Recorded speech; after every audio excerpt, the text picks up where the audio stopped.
pull a steal. Y'all niggas know the deal. So you fuck around on my side of town and fuck around and get you killed.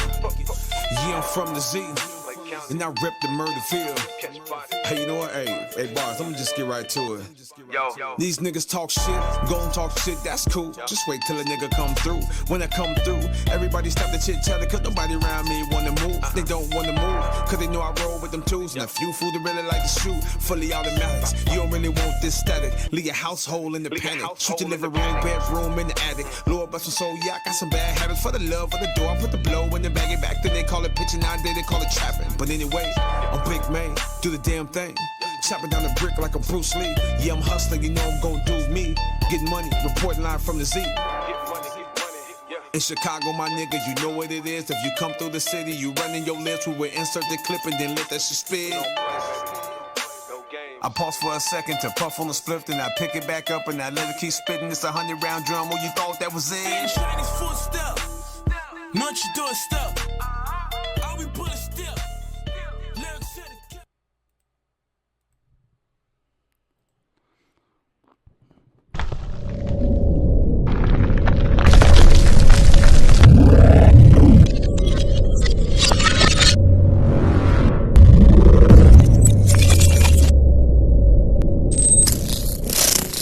What's poppin', squad? It's your boy, Blaze Hunter, Knife Wonder. Now, y'all may know me from Blaze It Up Radio or Signature Series Network, but today, we got a Catch a Vibe Radio exclusive with the living legend himself, the homie from the Rough Riders, Big Man. What's going on, G? Yo, Blaze, what's good? Everything is good, man. Just living life and enjoying myself, man. I appreciate you having me on the show today. Yes, sir. Yes, sir. As soon as Compton hit me up, and was like, all right, yo, we got this interview, you know what I mean? And I was like, he's like, I got all these things scheduled up, but this was special. So I'm like, all right, this was special. Okay. So he just sent me the flyer. Didn't say no name, sent me the flyer. I'm like, oh yeah, I'm on that. Got that. I'm on that. I got to. Yeah. You feel me? You know, what's crazy is I was just talking to somebody. I met this dude that kind of got like this biker crew or whatever. And when he was telling me about the different things that they do or whatnot, he was saying he's trying to start this movement. He was like, yeah, kind of like what the Rough Riders do. So he sent me a YouTube link, and I didn't know that annually y'all boys get together, you feel me? Y'all get the bikes. And just, so what's that about and how that gets started? Man, so I'll tell you, like, it's really like, I tell you like this, like, Rough Riders is the largest motorcycle organization in the world, right? And annually we do party, but we got a lot of different chapters across the globe. Yeah. So we party like for example, I'm gonna let you take a look at this behind me, right? All right. You out there. It's Vegas behind me. Yeah.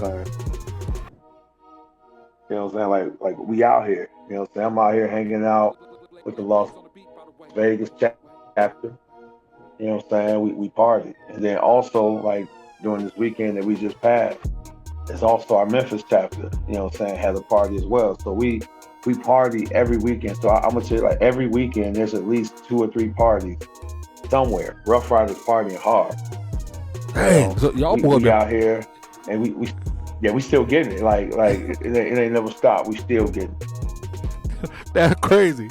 You would think, all right, y'all party over, but no, y'all boys still going those. So what's the Rough Rider culture like in 2023? You know what I'm saying? Like, everybody, of course, know back in the day. They know from, you know, started back with XE and all of that back in the day. But what is it looking like 2023?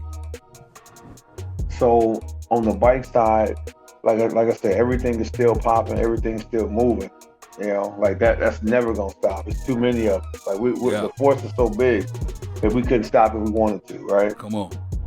Now, on the music side, there's a lot of action that's going on as well.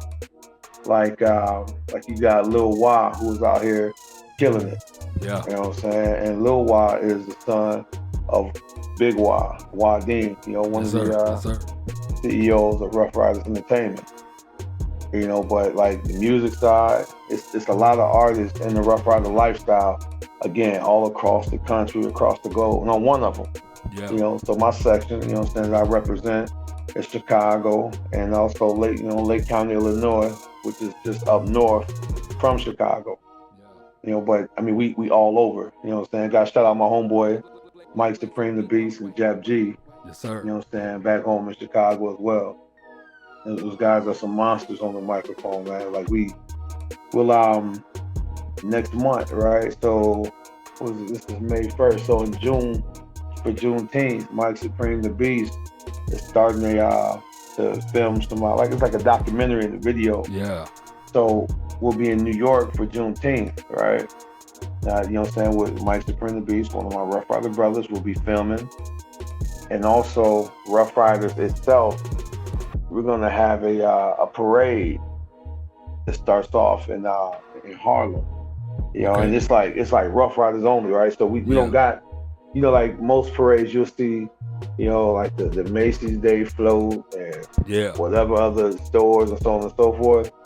We don't do that. We're big enough to have our own parade, bro. Yeah, strictly Rough Riders. So we absolutely, you know what I'm saying? And we welcome anybody to come join us, because we like walk in the streets of Harlem. You know what I'm saying? And we got our own float. Yeah. We're bringing out the cars, bringing out the motorcycles. We got young riders, you know what I'm saying? So we got pedal, but we got so much going on, man. I love it. But Juneteenth, we doing our own parade, and that's how we do it every year. Every year. That's dope, man. And it's very interesting, especially to me, because, when you think Rough Riders, immediately, you think of the music. You think of the music, and for people who don't really know, I feel like this right here is great, because they get to understand a different side of what Rough Riders is. Like, how did it get started in the beginning, from the music to everything? Like, how did Rough Riders even, like, what was the birth? But I got you. So way back in '88, right? So there was a few cats from New York that decided to put together a little bike crew. I'm not gonna go too far back into the politics side. So I kind of started at this point. Ultimately, they came up with the name Rough Riders, right? And then they took it from there. So they in the streets. They stunting, wheeling, everything, bikes, 4-wheelers, just having a good time. Ultimately, we became the street team for the music promotion. And then this is when you see artists like X and everybody else that was on the label. Yeah. They came after that, and so when you think about hip hop and rap music in the streets, and then you have these artists that's repping the streets. And then you have a street team full of cats all across the country that's repping what you repping. You immediately got a squad super thick and heavy all across the U.S. And now we done spilled into, like 7, 8 other countries as well. So when I said earlier, we're like the largest organization, like that's really what it is. We're all over. That's all over. I mentioned going to New York, right? But not only is New York on the deck for some music stuff, but there's Houston, and there's Toronto, and then Japan. And each of these stops we're linking with different Rough Rider chapters in these areas, and we rocking shows, and we still doing the documentary and putting stuff together. So I mean, it doesn't stop at all. This crazy, because I thought that it started with the music and then expanded. So it started with the literal rough riding, and then branched off to the music, bro. Correct. That's crazy. When did you personally get involved in it and become a member? Did you come from the bike side or the music side? Like, how did you come involved with it? Yeah. So I came in from the bike side, right? And this year makes 20 years of me being in the organization. Salute. You know what I'm saying? Just overall. Thank you. Appreciate that. And it's been a fun time for me. Like I done made a lot of connects, man. A lot of guys that, could have just been some regular dudes, but I can actually call my brothers, because, they're just as thorough and authentic as I am. You know what I'm saying? And that's what makes it dope for me.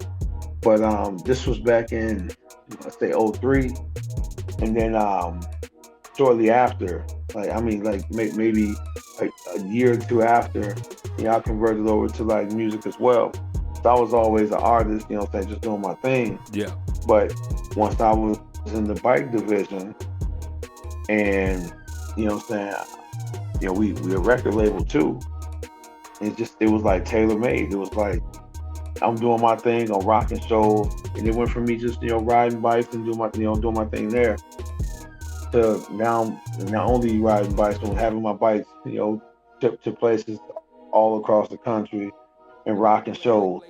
All in the name of Rough Riders, representing the R, holding it down for the family, and doing what I'm supposed to do. So I mean, it's been a great time for me, man. Like, and I don't see it slowing down or stopping no time soon. Yeah, I love that.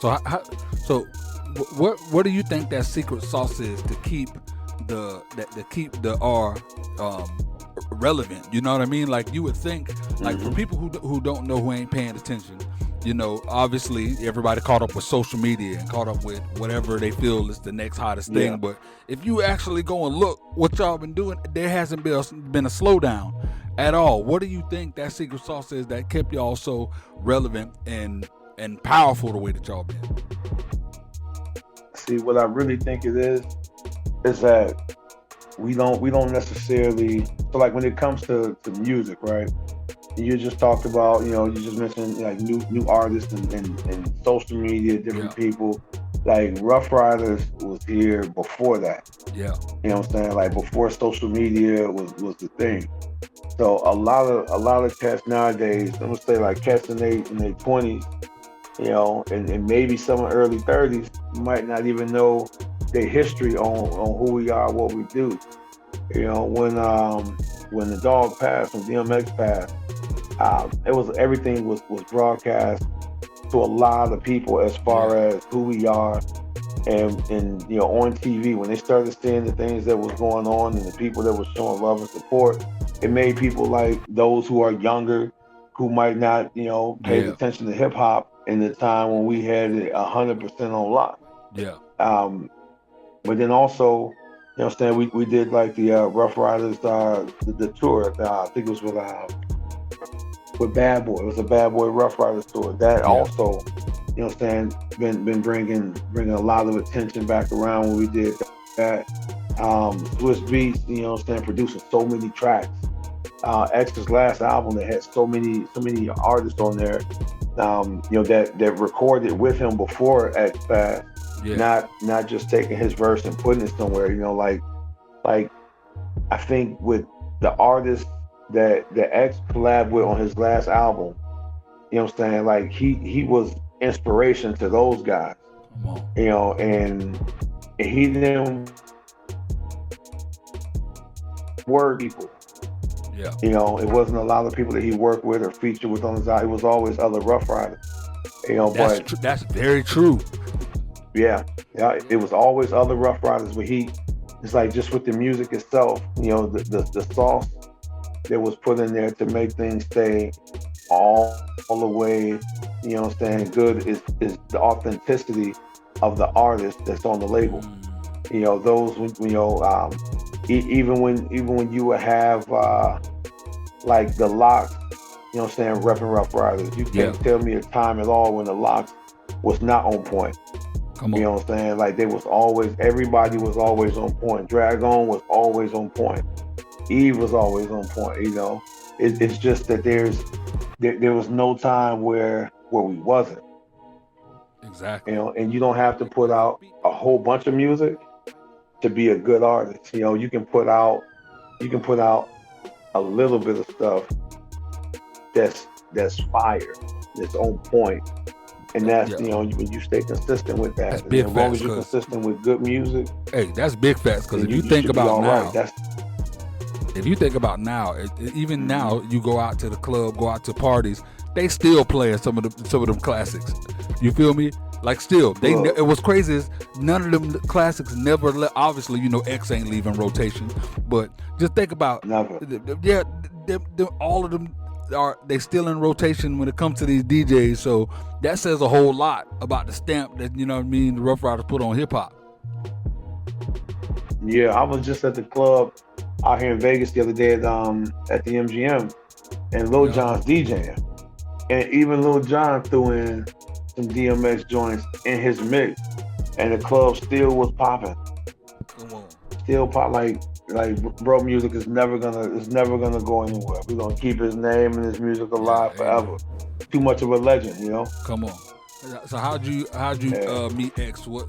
Let's get to how you met X and the impact they had on you as an artist person. Man, I'm gonna say when I first met bro, he actually came into Chicago to do a show, and I want to say there was a guy named Zeus. All right, shout out to Zeus, one of my brothers.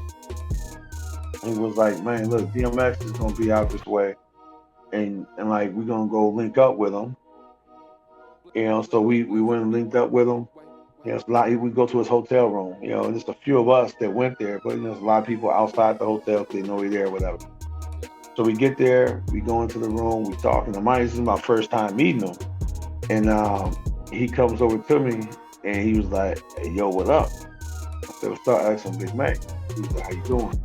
He said, "Look, you gonna be my security nigga all night."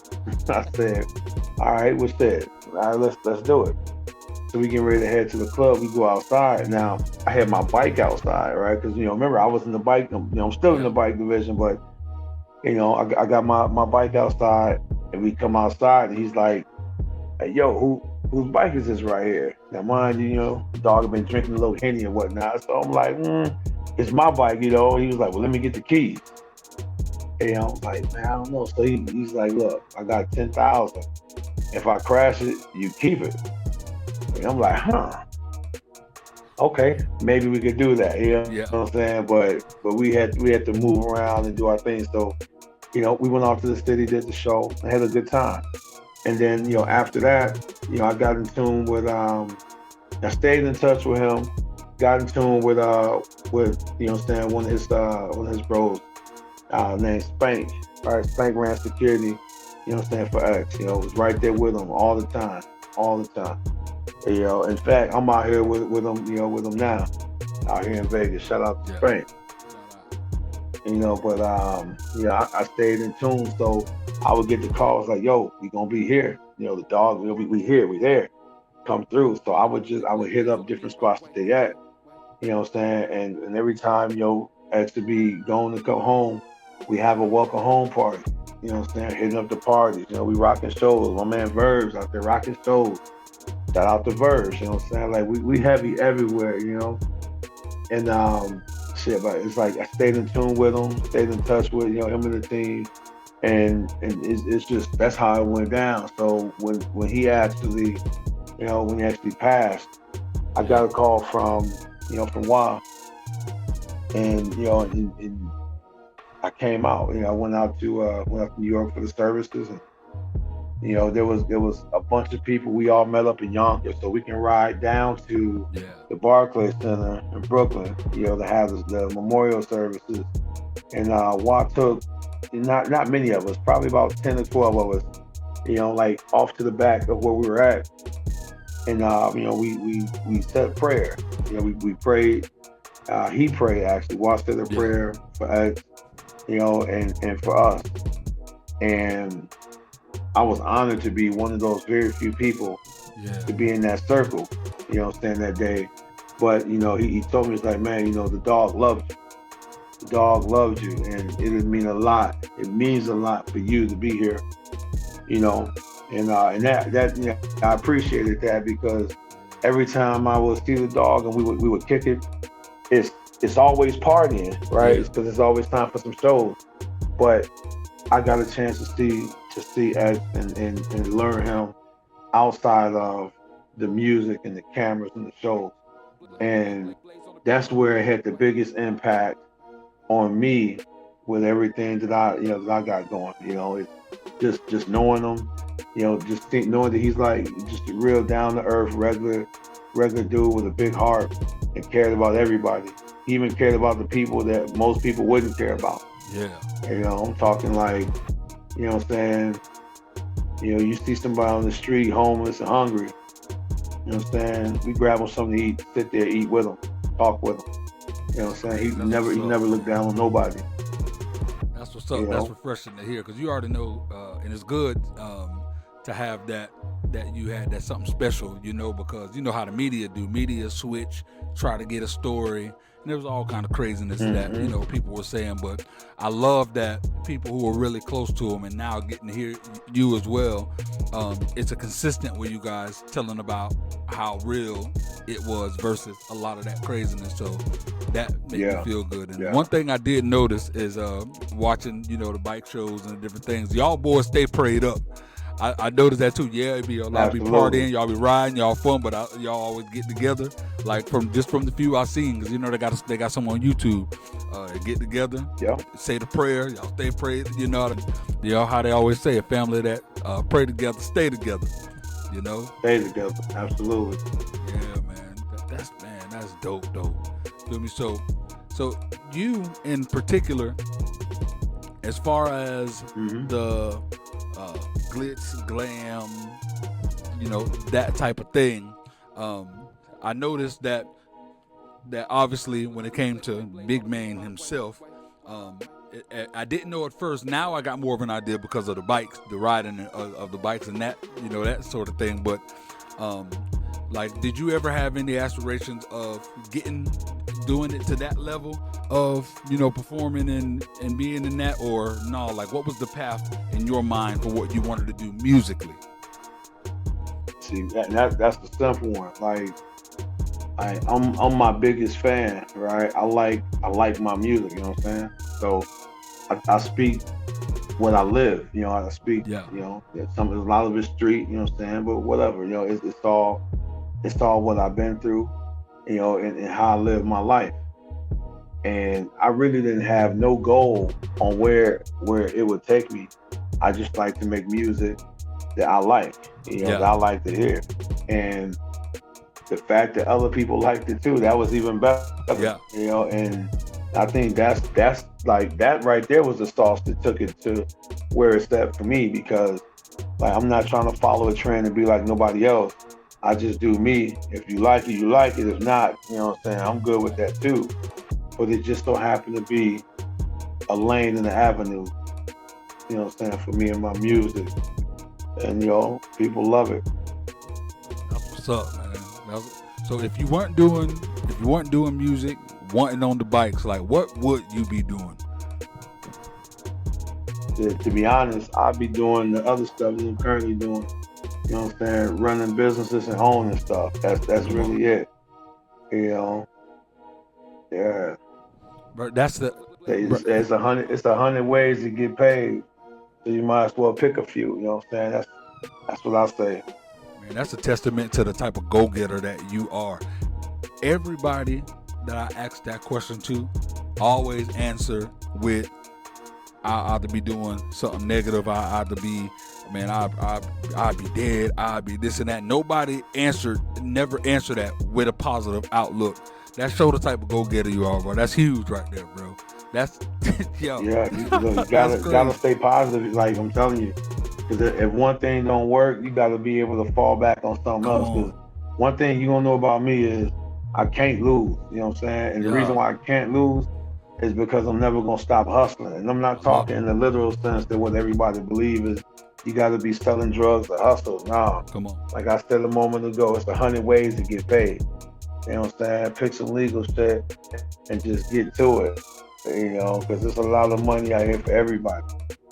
I love that, man. I love that so much. You feel me? So what is your stance on what's going on with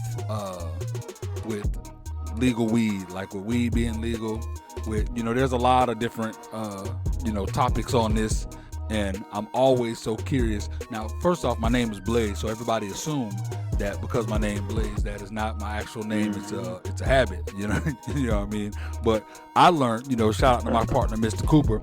He's the one of the brand ambassadors for House of Kush, and with him being a part of that brand, I learned so much just about cannabis and that sort of thing. So where's your stance or your view on weed being legal, the cannabis culture? Like, where are you at with that? See, I'm good with it because, like, you know, in Illinois, they just legalized it like, I don't know, a year or two ago, maybe 3 years ago. But I mean, my pops had told me years ago that he started smoking like back in the '70s, and he ain't never came down. You know what I'm saying? And but the thing about that is this is like, you know what I'm saying? My pops passed a few years back, but he had stopped smoking, and doctors said had he would have continued, he probably would have still been here. It's a lot of medicine in marijuana. Yeah, you know. So when people ask me my take on it, I'm like, look, do your thing, like, you know, because we nobody knows all, and there could definitely be some a lot of medicine, you know, it can probably heal way more than we know, you know what I'm saying? But then on the other side of that, like, cats been getting locked up for years for it, man. So they might as well legalize it. You know, let brothers make money that's making money out there in the streets like that. I ain't gonna never knock the hustle. Yeah, amen to that, man. You know, but that legal shit though, I hear they be taxing on it though. You know. Yeah. Hey, look, government gonna make money one way or another. You know what I'm saying? They try to capitalize on everything. You feel me? So, so if you could work with anyone in the business, whether it's entertainment business, music business, real estate, wherever, that you haven't worked with yet, who would that be? Man, well, if we talk entertainment, that list might be kind of long, but I'll say if I had to throw out one squad right now, I would say Griselda Record. You know what I'm saying? Rock some stuff with West Side Gun. You know, Stove God, Conway, Machine, them cats, you know.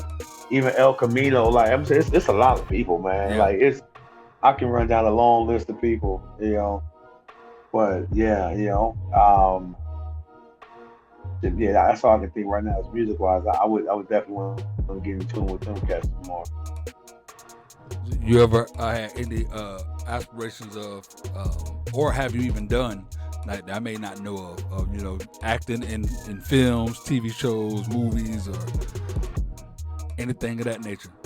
Yeah, I've had a few spots. I can't even remember the name of the joints right now. It was a movie actually that's for Netflix. Shout out to Crazy Cannabis out in Denver, Colorado. They're filming some stuff for Netflix. I think it's still right now in the editing stages. I don't know what the title of it's going to be called, so I don't want to speak on it too much. But these guys are growers, you know what I'm saying, of cannabis. So they got a show that they did, and yeah, I got a spot, you know, a feature spot in there. And I actually, you know, performed at like one of the clubs in the show and everything too. So when that come out, that's gonna be pretty cool. Man, that's dope. That's dope. So yeah, that's good, man. It's good to hear that. You know, you feel me, that you going through. You started from how you started.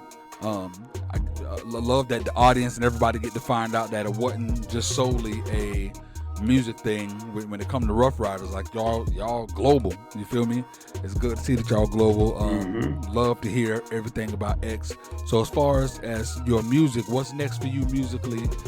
Is there anything out right now specifically that you're pushing and want to get out more? And then what's next for you in the future? Well, I'm gonna say what's coming up next for me right now is this documentary and a few shows. We got some videos actually lined up to shoot, but there will be an album that's going to be dropping very soon as well. Still haven't decided what the name is going to be, but it's going to be 12 tracks on there for sure. And, you know, and yeah, we definitely going to be dropping the project soon. That's dope. You doing any features for independent artists that are looking to get features or whatnot? Do you do that sort of thing with independent artists? Absolutely, I do. The best way to reach out, I mean, social media on Big Maine Rough Riders on all platforms, but then also, you know, direct email, Big Maine 24 hours That's 24HRS at gmail.com. Love it.